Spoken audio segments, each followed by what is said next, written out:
We live in a world of overused hyperbole. Still, it's hard to overstate the phenomenon that is YouTube. In just over a decade, it has risen from nothing to 7 billion hours of video watched every month. It is also the third most visited site on the internet, with 80% of viewers coming from outside the United States. It has more than 1.5 billion monthly users who are entertained by 400 hours worth of video uploaded every 60 seconds. And on top of all of that, it's made a lot of people a lot of money. But have you ever stopped and wondered how YouTube came about? It's a fascinating story, and today you're going to discover it all as we go behind the scenes to bring you the real YouTube story.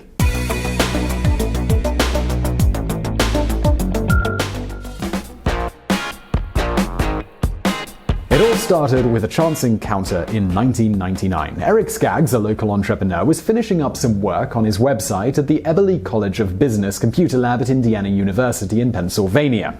His website was called GoGetItNow.com and was an amalgamation of email, search engine, and web hosting combined into a single interface. As he was about to leave the building, Skaggs saw a tall guy in a baseball cap coming in. They struck up a conversation, and Skaggs learned that this guy was Chad Hurley. He was a graphics arts major who was looking for an idea for a website. The idea Skaggs gave to Hurley was to provide the inspiration for the YouTube revolution. He told him that in the future, television and computers would become fully integrated. Furthermore, people would be able to use their cell phones to create home videos, and they would want a platform to share them with friends and family. Remember, this was all at a time when there were no cameras in phones, and TV and the internet were very different animals. The idea, well, it was a little overwhelming for Hurley, and he stored it away for future reference. After graduating from Indiana University with a fine arts degree, he started looking for employment in the exciting new internet industry. He picked up a Wired magazine from his local grocery store, which featured the top 10 internet companies. Hurley sat down and redesigned those companies' logos, sending them to the marketing departments of the respective companies. The one he did for a company that you might have heard of, PayPal, caught the eye of co-founder Elon Musk, and before he knew it, Hurley was hired as the company's first graphic designer. It was at PayPal that Hurley was able to pick the brains of the most brilliant techie nerds in the industry.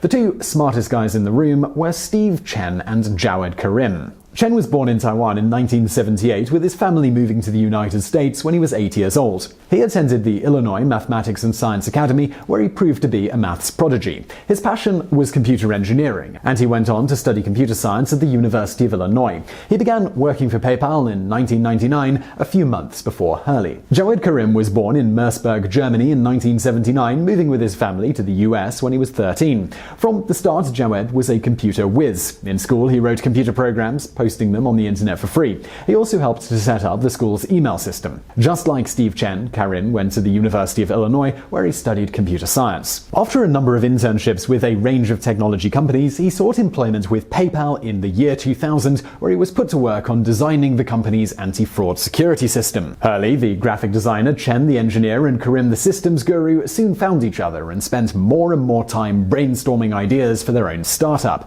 For 5 years, they kicked around ideas while building up their knowledge and experience at PayPal. Then, in January of 2005, Hurley was hosting a dinner party at his home.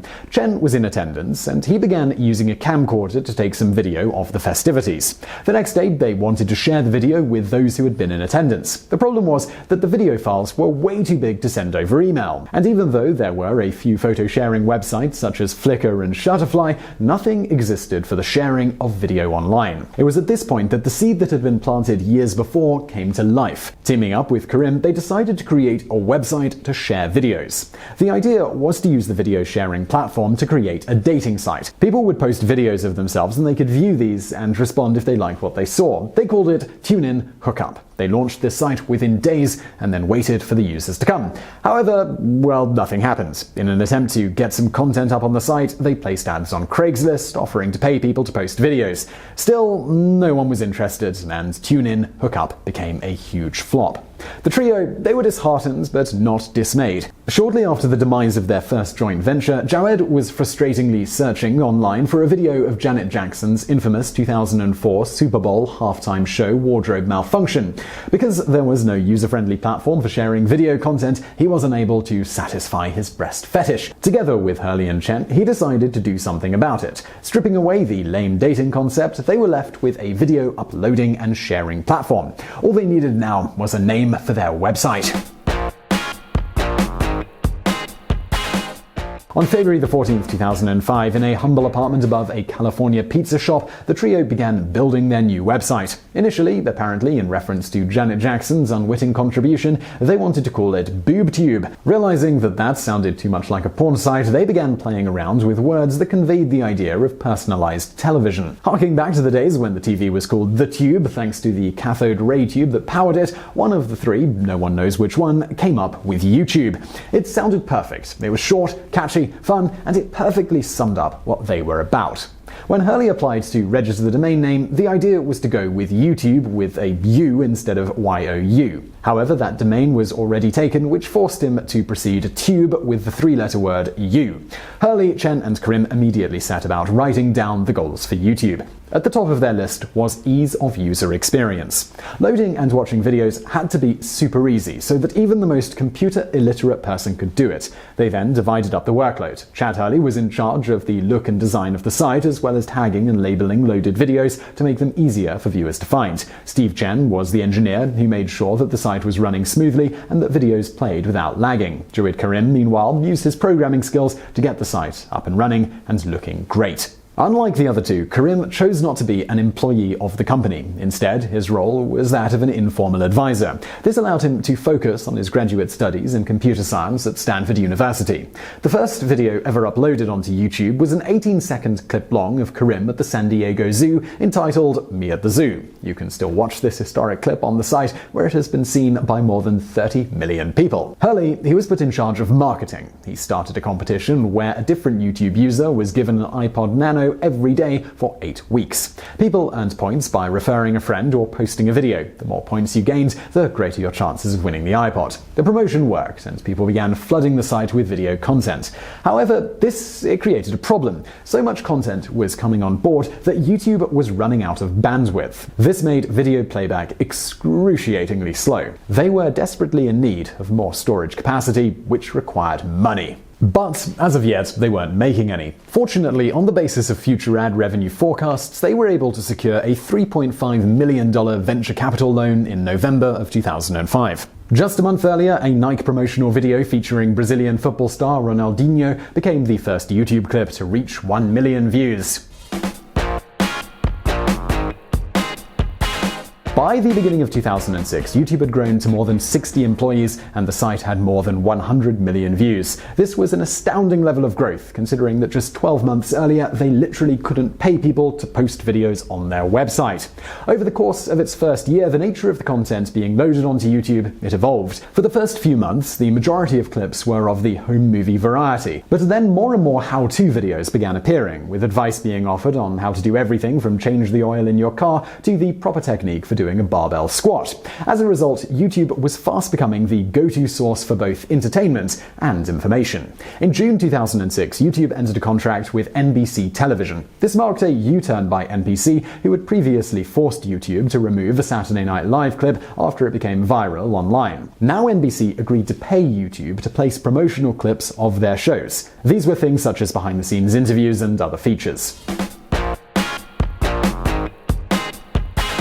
YouTube was, by now, attracting the attention of the biggest players in the web universe. The site was wildly popular, with viral videos regularly appearing on TV news broadcasts and even entire shows being devoted to YouTube content. The sort of global reach that YouTube had acquired was extremely inviting to the biggest player of them all. In October of 2006, the Google Corporation purchased YouTube for a staggering $1.65 billion. The three tech nerds from PayPal now had more money than they could possibly spend in an entire lifetime. Despite being independently wealthy beyond measure, Hurley and Chen stayed with YouTube. In fact, they were thrilled to be working with such a web giant as Google. They now had the freedom to focus on adding new technology to the website. In an effort to encourage people to stay on the site for longer, they added extra features, including suggestions of follow-up videos that the viewer might be interested in watching. They also set to work on making the YouTube experience available through a greater range of devices. YouTube's mobile app lets people watch videos on their cell phones, and people could now add YouTube clips to their websites and their blogs. In a move that emphasized just how dominant YouTube was in people's lives, Time magazine featured a YouTube screen on the cover of its 2006 Person of the Year issue. In May 2007, the YouTube Partner Program was launched. This allowed people who uploaded videos to have a share in the ad revenue generated by the advertising that was played during their video. Now, for the first time, everyday people were able to turn their hobbies into successful online businesses. The program, which is still in operation today, pays uploaders around 55% of the ad revenue. Over the last decade, this revenue source has paid off big time for a relatively small number of creators who are known as YouTubers, who have created massive followings and huge annual earnings. They have also been able to leverage their popularity to obtain sponsorship deals with merchandisers who are keen to get their products in the videos. Some of these YouTubers have even landed movie and TV roles as a result of their online fame. 2007 was also the year that YouTube began impacting politics. 7 of the 13 candidates for the presidency of the United States announced their campaigns through YouTube. This was followed by the first YouTube presidential debate, which featured questions submitted by viewers. Then, in 2009, the capability was introduced to upload and watch 3D videos on YouTube. That same year, the staggering milestone of 1 billion views per day was reached. Less than 3 years later, that number had mushroomed to 4 billion. The first video to reach 1 billion views was the unforgettable Gangnam Style by Psy, which reached the milestone on December 21st, 2012. In 2011, the new feature of live streaming was added. Now major world events could be watched in real time, making YouTube a viable alternative to the television set. But YouTube was soon to prove that it was more than just a recorder of historical events. January 25th, 2011 was a day of protest against the government of President Mubarak in Cairo, Egypt. Throughout that day, video of the proclaimed Day of Rage began appearing on YouTube. This inspired and emboldened thousands of Egyptian citizens who came pouring out into the streets. The protests went on for 18 days, and the protesters were able to use YouTube, along with Facebook and Twitter, to galvanize the support that would eventually lead to change. Mubarak's regime reacted to the skillful use of the internet on the part of its detractors by imposing a sweeping crackdown of the internet. This only further enraged the protesters, eventually forcing Mubarak to step down and democratic elections to be held for the first time in decades. In 2011, there was also a major overhaul of the website's look. The video channels were displayed in a central column, and the YouTube logo was updated. The Google Chrome browser was also integrated so that viewers could watch YouTube directly through Google+. 2 years after that, YouTube began offering paid subscriptions. For a monthly fee, this service allowed subscribers to watch longer, ad-free videos, as well as movies. So what are the founders of YouTube up to now? Well, in October of 2010, Chad Hurley stepped down as CEO of YouTube, handing over the reins to Salar Kamanga. He committed to staying on as an advisor to the company. Steve Chen left the company at about the same time, and the two began working together on a new venture, Avos Systems. Their headline product was an iPhone app called Mixbit, which allows users to shoot, edit, and share video clips. Avos Systems has acquired a number of other companies, including Delicious and Tap 11. Chad Hurley was also a major sponsor of the US F1 Formula One racing team. He is also a part owner of the NBA team, the Golden State Warriors, and the MLS Los Angeles Football Club. In 2014, after 15 years of collaboration, Chen and Hurley parted company. Chad took over full control of Mixbit, while Chen went over to Google Ventures as an entrepreneur in residence. Making it clear that there was no animosity in the parting, Chen explains, "Actually, it was a very personal and difficult decision to make, but with the decision to turn Avos into Mixbit, it became pretty clear. Mixbit was Chad's idea before we started Avos and even at YouTube, and if I feel driven to work on other projects, then I'm just getting in the way of Mixbit and the team." Jawed Karim completed his graduate studies at the University of Illinois, emerging with a master's degree in computer science. Of the three founders, he received the lowest portion of stock. However, this was still enough for him to earn around $64 million from the sale to Google. In 2008, he launched University Ventures, which provides mentorship, expertise, and contacts for college students who want to take innovative projects to the next level. Karim was also one of the first investors in Airbnb in 2009. Towards the end of 2013, Karim hit the headlines when he objected, along with many other YouTube users, to Google's requirement that commenting on YouTube videos only be done through a Google Plus account. He showed his displeasure by changing the description on his iconic Me at the Zoo video to read, "I cannot comment here anymore since I don't want a Google Plus account." As a result of Karim's stance, backed up by a 240,000 signature petition, Google dropped its requirement that commenters must use their Google Plus product. It is truly mind-blowing to contemplate just how big YouTube will become in the next few years. New features are constantly being rolled out to enhance the viewer experience. YouTube has already replaced TV as the main source of entertainment and information for many people. According to Google Executive Chairman Eric Schmidt, the exponential growth of YouTube will bring it 6 or 7 billion unique visitors per month, with that growth largely being driven from the developing world. YouTube has become a launching pad for a growing number of breakout stars, including Justin Bieber and Grayson Chance. There have even been a number of TV shows that began life as YouTube skits, including Broad City and Workaholics. YouTube is the most public place in the world, accessible from the privacy of our own bedrooms. It has created unprecedented opportunities for learning, entertaining, and earning a living.